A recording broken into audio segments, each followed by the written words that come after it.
할렐루야. 우리 다 같이 찬송가 291장을 부르심으로 오늘 새벽 예배를 시작하도록 하겠습니다. 291장입니다.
이 시간에는 충성교구의 최흥성 전도님 나오셔서 기도해 주시겠습니다.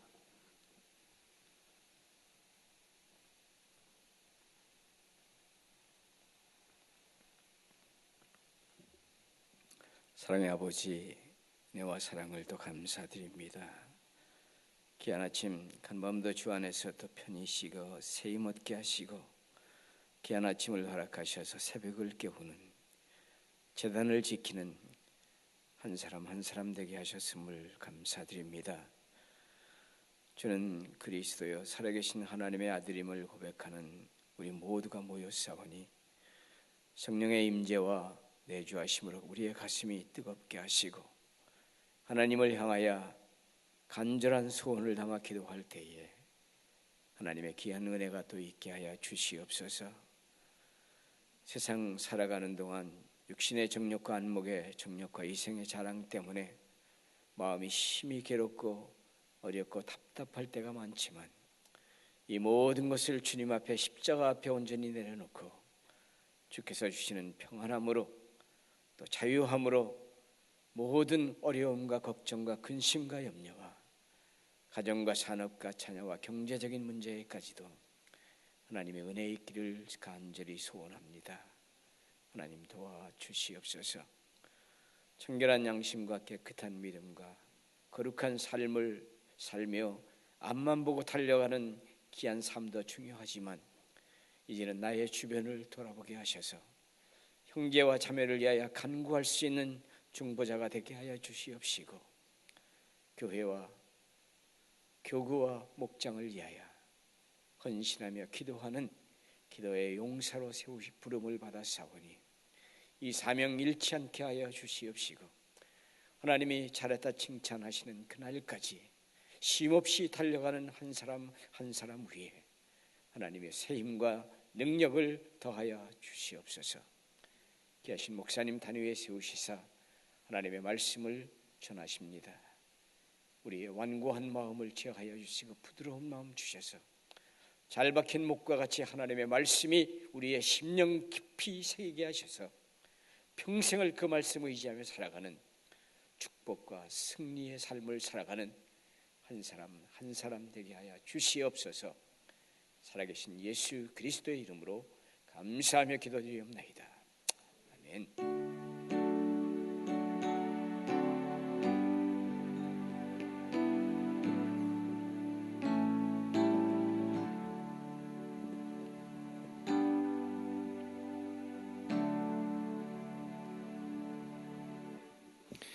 이 아침에 하나님께서 오늘 우리에게 주신 말씀은 시편 30편 말씀이 되겠습니다. 시편 30편 1절에서 12절까지의 말씀입니다.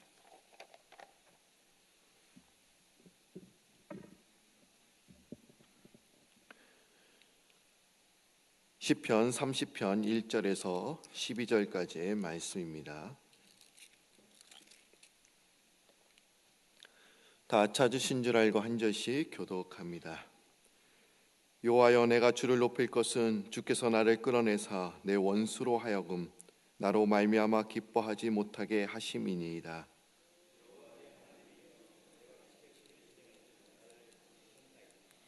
여호와여, 주께서 내 영혼을 수월에서 끌어내어 나를 살리사 무덤으로 내려가지 아니하게 하셨나이다.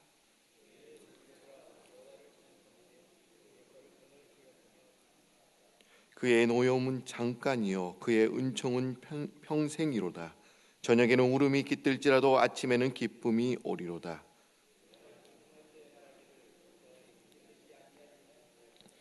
여호와여, 주의 은혜를 나를 산같이 굳게 세우셨더니 주의 얼굴을 가리심에 내가 근심하였나이다. 내가 무덤에 내려갈 때에 나의 피가 무슨 유익이 있으리요? 진토가 어떻게 주를 찬송하며 주의 진리를 선포하리이까?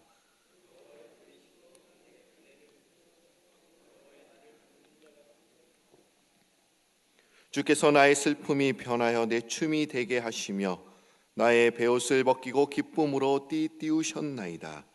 는 잠잠하지 아니하고 내 영광으로 주를 찬송하게 하심이니 여호와 나의 하나님이여, 내가 주께 영원히 감사하리이다. 아멘. 오늘 읽었던 시편은 감사 시편이기도 합니다. 이렇게 월요일 날 여러분들 이렇게 새벽 제단 나오신 것을 기쁨으로 주님의 이름으로 또한 환영을 합니다. 우리가 새벽 기도가 언제 시작이 되었습니까? 한국교회 1906년이 시작이 되었습니다. 제가 전에 한번 말씀을 드렸습니다. 1907년에 평양 대부흥운동이 일어났습니다. 네, 대부흥운동이 일어나기 전에 평양에서 길선주 장로님으로 목사님으로 비롯해서 이제 많은 분들이 이제 공식적인 모임은 아니었지만 이제 소수가 모였습니다만은 그러면서 부흥의 불길이 일어나서 300명, 500명으로 또 늘어나게 되었고 또 그리고 이제 교회의 공식적인 허락을 받아 그때부터 새벽 기도회가 시작이 되었습니다. 한국 교회의 역사를 보니까 이제 108년째가 되었습니다. 근데 우리 교회도 마찬가지 이 맨하탄에 세워진 이래로 지금 계속 새벽 기도회가 진행되어 있습니다. 근데 좀 걱정이 된 것은 이제 포포팅이 시작이 되면서 좀 숫자가 좀 줄어들었습니다. 여러분들 보십시오. 그래도 오늘은 좀 어느 정도 복귀가 된 것 같아요. 막 줄어드니까요. 제 마음이 초조해지고 이러다가 더 이제 이 새벽 기도가 없어지는 거 아니야? 그렇지는 않겠죠. 네, 그런 마음이 제 안에 한편에 들기도 했습니다.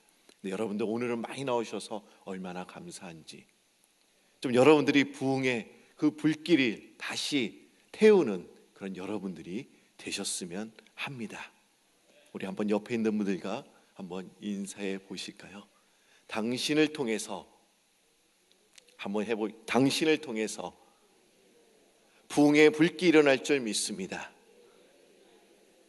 네, 맞습니다. 여러분들을 통해서 부흥의 불길이 일어나게 됩니다. 오늘은 저희가 시편 30편 1절에서 12절까지의 말씀을 저희들이 읽었습니다.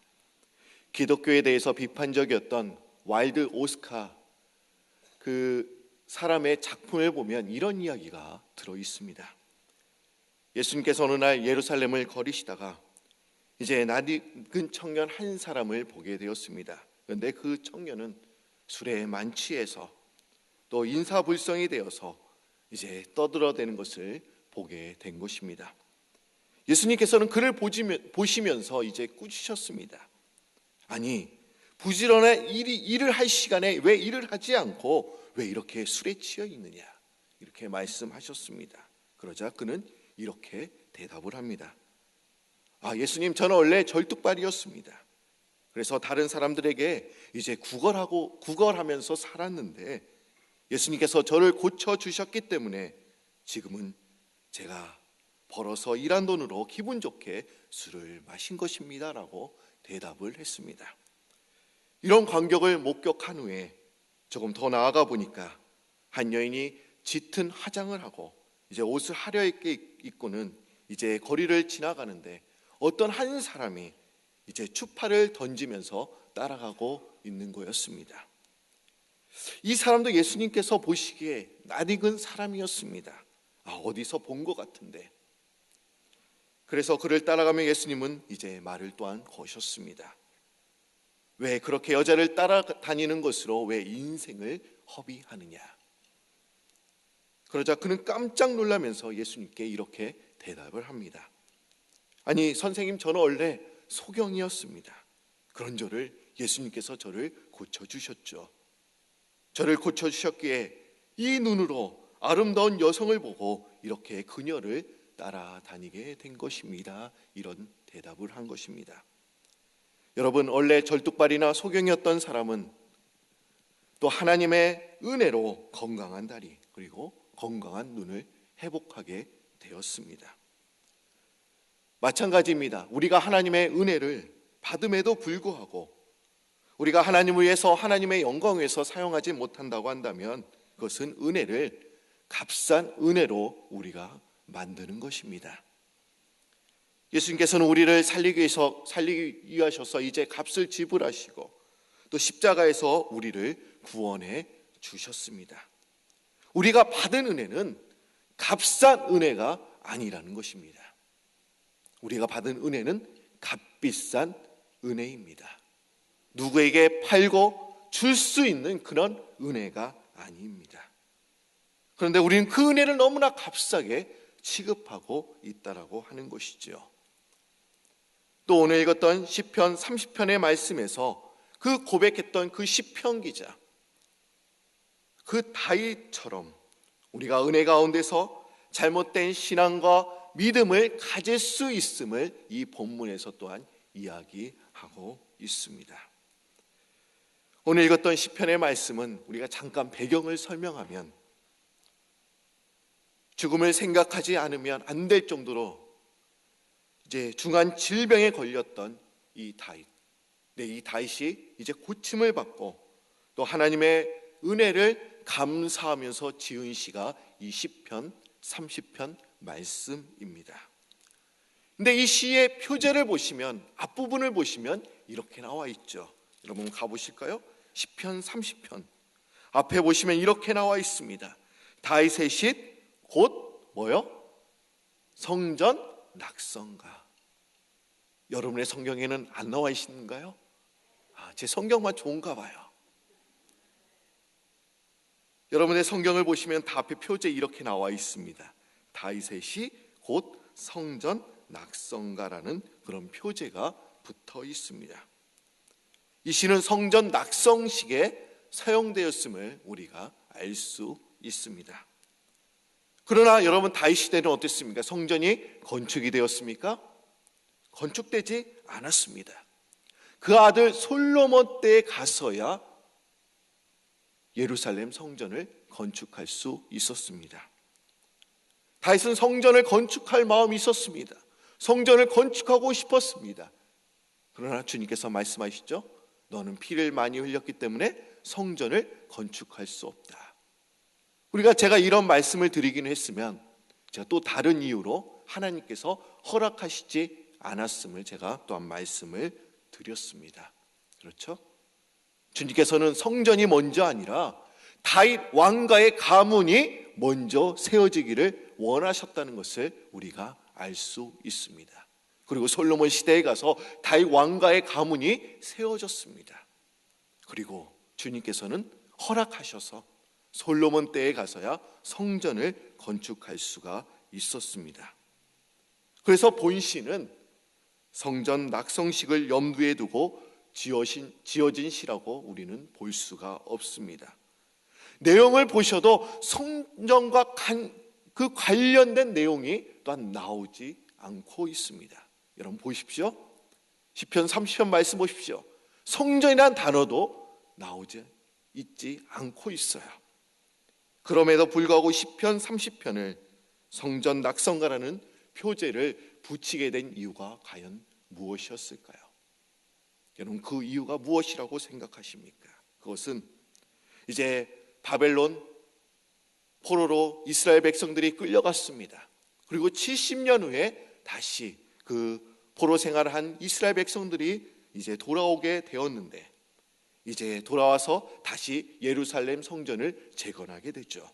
그때 성전 봉헌식 때 성전을 봉헌한 유대인들의 심정이 이 시편에 잘 반영이 되어서 또 이 시를 성전 낙성가로 이렇게 표제를 붙이게 됨을 우리가 알 수 있습니다. 이 시는 처음과 끝을 보시면 감사와 찬양으로 되어 있습니다. 그래서 아마 그 성전을 이제 봉헌하는 유대인들의 마음을 잘 표현했다고 생각해서 이 시를 성전 낙성가로 표제로 붙여서 이렇게 만든 것입니다. 그런데 우리가 시편 30편에서 우리가 은혜 가운데서 거할 때 잘못된 신앙관을 가질 수 있음을 우리가 볼 수 있습니다. 더 깊이 생각해 본다면 번영과 성공 가운데서 하나님의 은혜에 대한 감사가 점점 희미해지고 있다는 것을 우리는 알 수 있죠. 우리가 잘 나갈 때는 감사가 없어진다는 것입니다. 오늘 읽었던 시편 6절 말씀에 이렇게 이야기하고 있습니다. 한번 여러분들이 읽어주시면 감사하겠습니다. 6절 말씀 시작.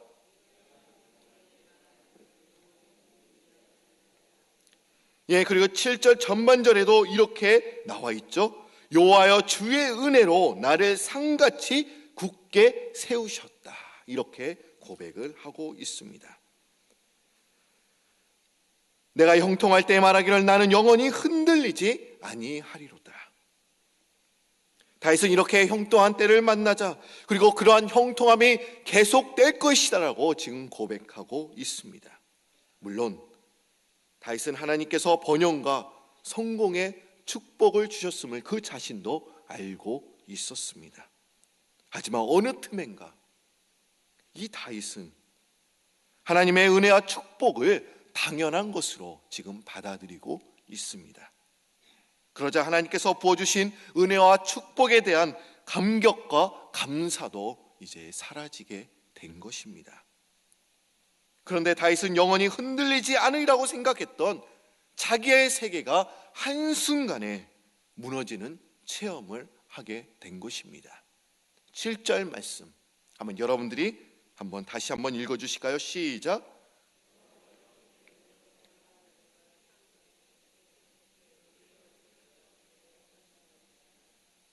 예, 여러분들이 잘 읽어주셨습니다. 여호와여 주의 은혜로 나를 산같이 굳게 세우셨더니 주의 얼굴을 가리심에 내가 근심하였나이다. 우리에게도 이런 일들이 일어날 수 있습니다. 다른 것은 몰라도 건강만큼은 자신 있죠. 근데 그 건강도 하루아침에 무너질 수 있습니다. 그래도 내 사업만큼은 내가 평생 이 사업장에서 이제 우리 자녀들을 먹고 살릴 거야, 이렇게 믿었습니다마는 하루아침에 또 가게 문을 닫는 그런 신세가 될 수도 있습니다. 그뿐만입니까? 사람도 마찬가지입니다. 그 사람 내가 죽을 때까지 믿고 갈 사람이야 라고 믿었지만 한순간에 떠날 때도 있습니다. 나의 직장이나 건강과 사업과 사람은 영원히 믿을 만한 것이 못 된다는 것이지요. 그동안 번영과 성공에 도취되어서 안전하리라고 생각했던 그의 세계가 이제 무너지게 되자 이제 그때 이제 하나님께 돌아오는 모습, 그런 다윗의 모습을 우리 성경에서 볼 수가 있습니다. 여러분, 우리가 형통한다는 것은 어떻습니까? 축복입니다. 그렇죠? 형통한다, 축복이에요. 사실 모든 성도님들이 또 이 자리에 있는 모든 분들이 아마 형통한 삶을 아마 소망합니다. 그런데 문제는 뭐냐면 형통하면 교만해지기 쉽습니다. 이것이 우리들의 문제입니다. 사람은 비록 처음에는 자기가 무능력한 자인 줄을 이제 알고 하나님의 은혜로 형통하게 되었다 이렇게 생각을 하지만 그것이 마치 자신의 능력으로 된 것이냐 이제 착각하는 우리들의 모습을 또한 볼 수가 있습니다. 사단은 계속 우리의 마음을 부추깁니다. 사단은 계속 우리에게 이렇게 이야기를 합니다.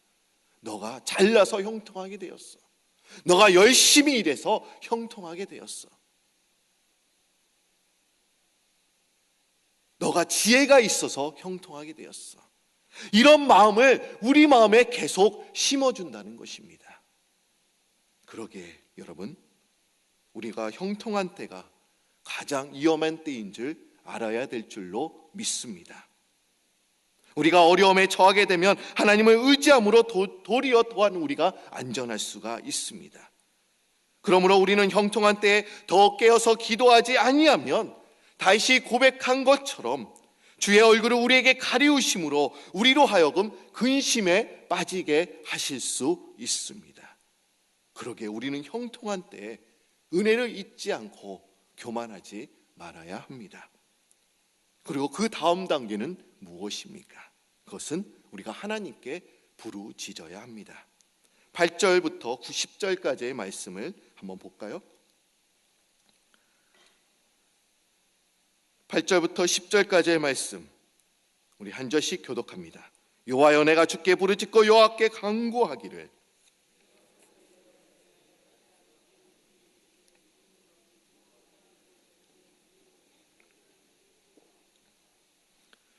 10절은 한 목소리 있습니다. 여호와여 들으시고 내게 은혜를 베푸소서.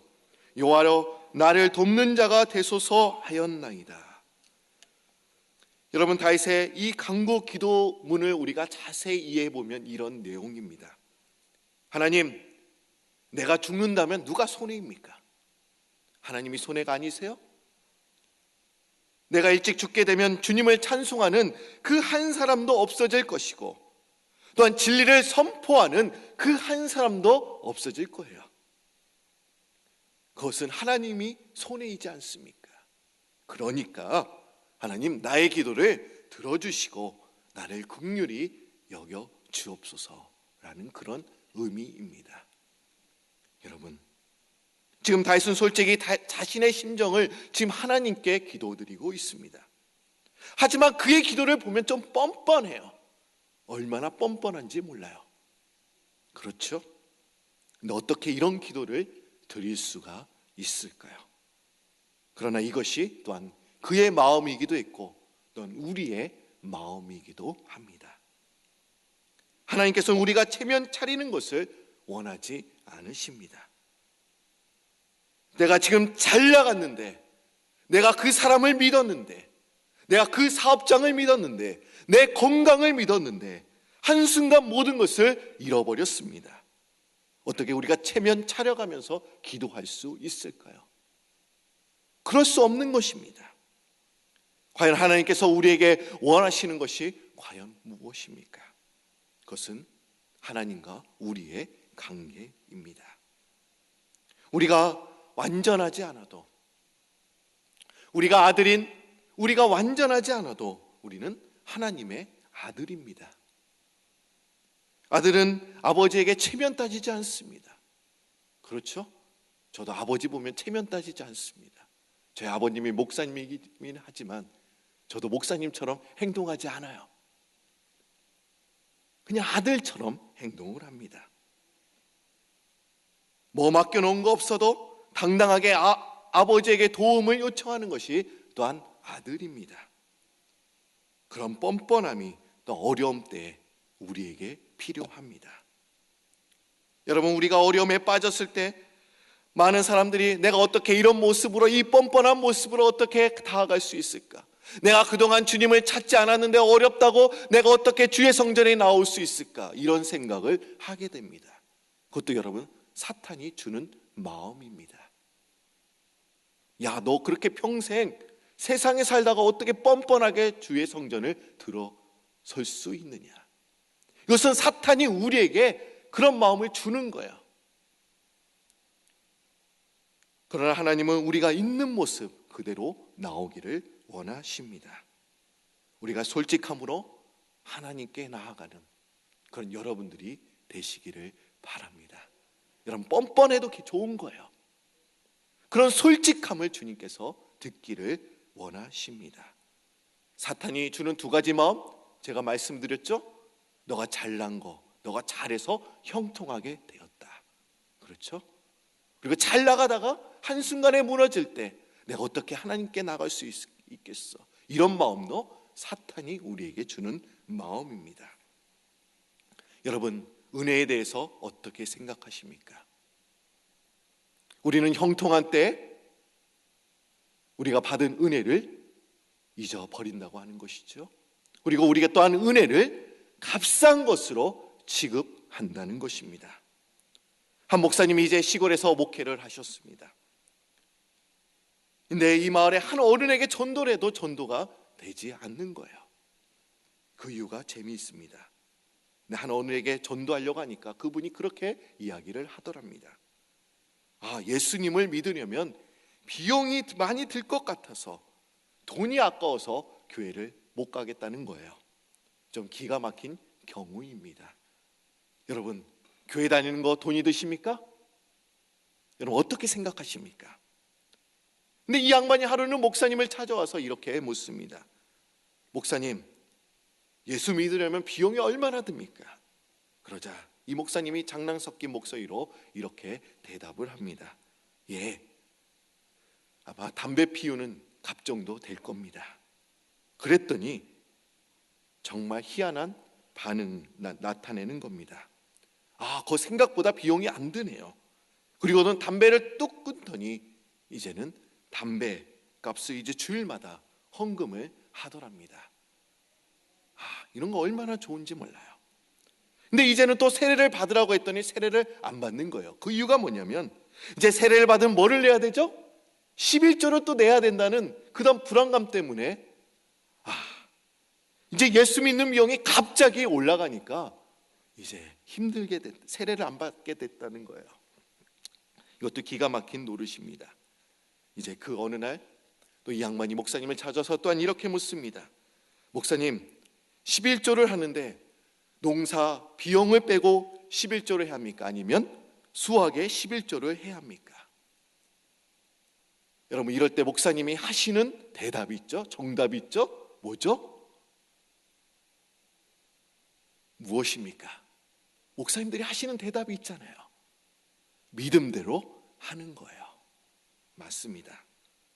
농사 비용을 빼고 하거나 그냥 수확의 11조를 하거나 둘 다 믿음대로 하면 하나님이 기뻐하실 것입니다. 이런 대답을 하게 된 것이죠. 청년들도 저에게 이런 질문을 할 때가 있습니다. 11조에 대해서 어떤 질문을 하냐면, 목사님, 11조를 할 때 텍스를 뺀 그 월급으로 이제 11조를 합니까? 아니면 텍스를 포함한 그 수익금을 이제 11조로 해야 합니까? 이런 질문을 할 때가 있습니다. 여러분들은 어떻게 11조를 하십니까?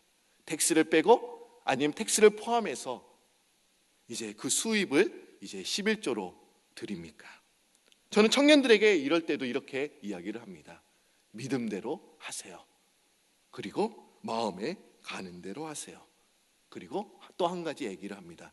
기쁨으로 하세요. 저는 이것이 대답인 것 같아요. 그런데 그분은 이렇게 이야기를 합니다. 농사 비용을 빼고 나면 얼마 남지가 않습니다. 이건 맞죠. 그리고는 이제 쌀1감이 11조를 하고는 이제 세례를 받았습니다.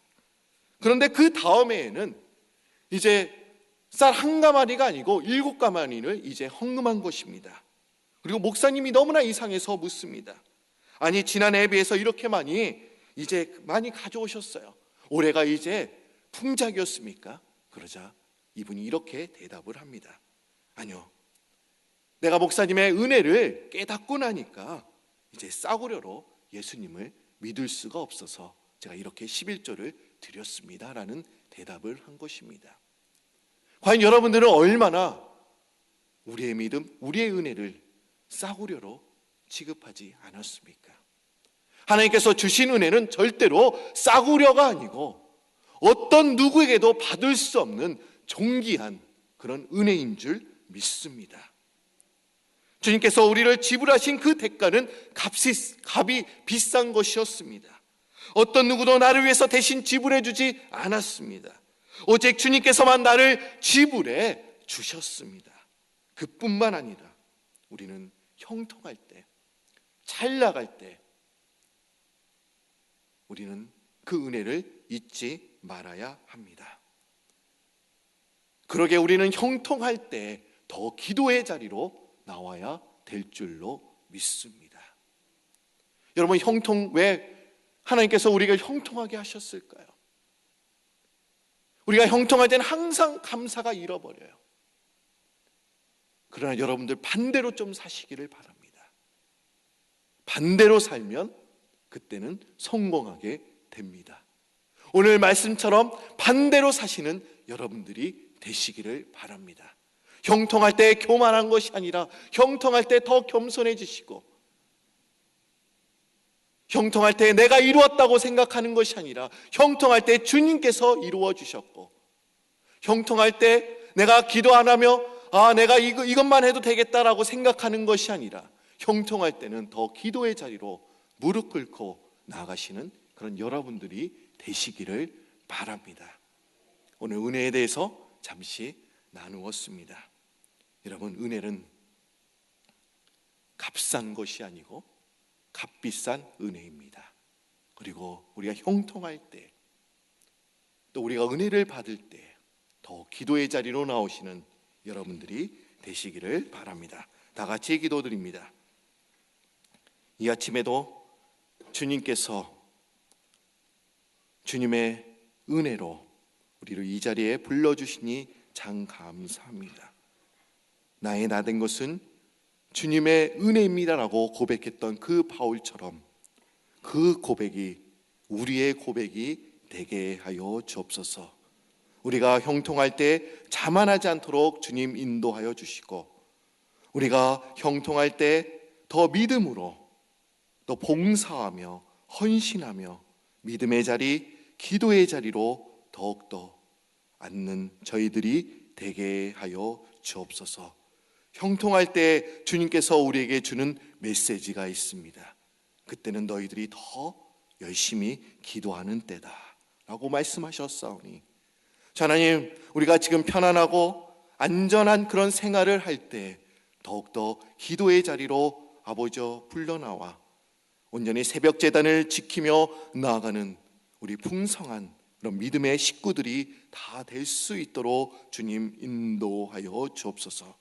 하나님, 우리 프라미스 교회를 더욱더 사랑하여 주셔서 더욱더 말씀이 흥황하는 그런 초대교회처럼 온전히 말씀 가운데, 온전히 기도 가운데, 찬양 가운데 아버지 찬양에 끊이지 않는 그런 교회가 될 수 있도록 주님 인도하여 주시고, 부흥의 불길을 나로 말미암아 불태우는 저희들이 되게 하여 주옵소서. 하나님, 저희들이 온전히 교회를 위해서, 또한 아버지 414 사명을 위해서, 또 목사님을 위해서 더욱더 열심히 기도하는 우리 성도님들 되게 하여 주시고, 오늘 하루도 하나님, 우리가 받은 은혜를 잊지 않고 그 은혜로 살아가는 귀한 복된 우리 성도님들 되게 하여 주옵소서. 감사드리며 예수님의 이름으로 기도드립니다. 아멘. 하늘에 계신 우리 아버지여, 이름이 거룩함을 받으시오며 나라의 임하옵시며 뜻이 하늘에서 이룬 것 같이 땅에서 이루어지리이다. 오늘날 우리에게 일용 양식을 주옵시고, 우리가 우리에게 죄진 자를 사하여 준 것 같이 의죄를 사하여 주옵시고, 우리를 시험에 들게 하지 마옵시고 다만 하게 수하고 없소서. 대개 나라와 권세 영광이 아버지께 영원히 있사옵나이다. 아멘. 오늘 들으신 말씀을 생각하시면서 이제 자리를 정돈하시고 기도하는 시간을 갖도록 하겠습니다. 이번 주부터 이제 오늘 제1기 전도 폭발 훈련이 시작이 됩니다. 그리고 이제 수요일 저녁에는 이 사랑방 C12 모임이 또한 있게 됩니다. 여러분들 그 교육을 위해서도 계속 기도해 주시고, 우리가 이제 11월 달 접었습니다. 날씨가 많이 기온이 많이 내려갔습니다. 좀 기도하기 힘든 날씨이기도 하지만 우리가 더욱더 이 자리를 지키고 기도 새벽 제단에 나와서 더 열심히 기도하는 여러분들 되시기를 바라며, 우리 또한 담임 목사님 위해서 또 한국 다녀오셔서 많이 피곤하신 가운데 있으십니다. 우리 목사님 위해서도 여러분들이 계속 기도해 주시기를 바랍니다. 우리 다 같이 두 손 들고 주여 3번 부르시면서 기도하시겠습니다. 주여, 주여, 주여. 참 좋으신 하나님 감사합니다. 주님께서 저희들 온전히 사랑하셔서 오늘 이 자리에 나와서 주님을 찬양하며 온전히 나아갈 수 있도록 도와주시니 참 감사합니다. 하나님, 저희들이 진정으로 주님 안에서 온전히 살지 못했음을 저희들이 고백합니다. 온전히 저희들이 주님께서 주신 은혜가 너무나 귀하고 너무나 우리가 그 은혜를 감사히 생각하지 못하고 그 감사가 점점 희미해져 그 감사를 아버지 저희들이 잊어버린 저희들의 모습을 저희들이 보게 됩니다. 다윗도 마찬가지였습니다. 다 내가 모든 것을 했다라고 생각을 하고 있습니다. 아버지 저희들도 그렇지 않고 있어요. 하나님, 내 모든 것, 내가 이 모든 것을 했습니다. 그러나 주님께서 우리에게 말씀하고 계십니다. 내가 나이가 된 것을 내가 하나님께서 은혜를 부어주셔서 아버지께서 온전히 이루셨으니 우리가 깨달을 수 있는 저희들 우리 성도님들 다 될 수 있도록 주님 인도하여 주시고, 좀 더 저희들이 은혜에 감사하며 감사히 달려가는 저희들 믿음의 성도님들 다 될 수 있도록 주님 인도하여 주옵소서. 하나님의 은혜를 더욱더 감사하며 달려갈 수 있는 우리 성도님들 다 될 수 있도록 주님 인도하여 주시고, 아버지 오늘 주신 은혜 진정으로 우리가 이 형통할 때 아버지 우리가 어떻게 해야 합니까? 우리가 형통할 때는 진정으로 겸손할 뿐만 아니라 진정으로 더 기도의 자리에 나와서 기도하며 온전히 나아갈 수 있는 저희들 다 될 수 있도록 주님께서 인도하여